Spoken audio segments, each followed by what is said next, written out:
Yvan, Sébastien Migné, monsieur l'entraîneur, sélectionneur adjoint, lui aussi débarque au Cameroun, mais c'est un entraîneur aussi anonyme, qui a ce palmarès vierge.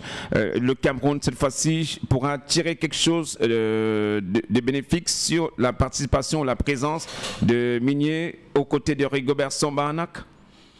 Moi, il y a quelque chose qui m'a fait un petit peu sourire quand Luc parlait de Migné tout à l'heure. C'est que lorsqu'on parlait de Conceição, qui a un bilan très positif, qui vient de terminer 3e d'une Coupe d'Afrique des Nations, il a semblé dire que Conceição n'a aucun pédigré. Mais là, lui-même a évoqué le parcours catastrophique de Migné qui n'a jamais rien gagné nulle part. Mais comme il est dans le stade de Rigobert, il dit non, il faut qu'on le laisse, il va venir apprendre. Il ne vient pas apprendre à l'équipe nationale du Cameroun. Le Cameroun n'est pas une sélection lambda. Autant on peut concevoir ou concéder un certain nombre de choses à Rigo parce qu'il a servi ce Maillot des Lions pendant de nombreuses années.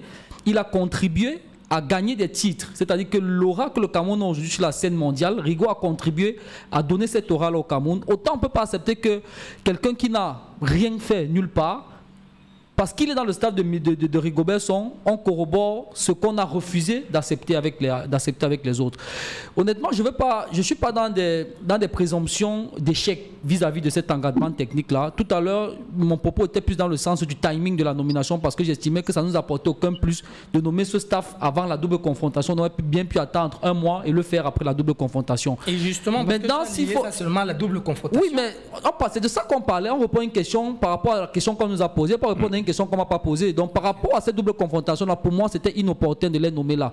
Maintenant, il y a forcément d'autres informations qu'on ne va pas révéler ici. Je pense qu'au niveau de la fédération, bon, je ne vais pas sortir de ta question, pour revenir sur Sébastien Migné, moi, je pense, comme Luc l'a dit tout à l'heure, c'est quelqu'un qui a peut-être une certaine expérience des sélections nationales africaines pour avoir été l'adjoint de Claude Leroy dans quelques sélections, pour avoir été aux commandes de la sélection guinéenne. C'est peut-être cette expérience-là qui peut servir à Rigobert Song, qui lui n'a même pas 15 matchs comme entraîneur internationaux. C'est-à-dire que quand on cumule le nombre de matchs auxquels...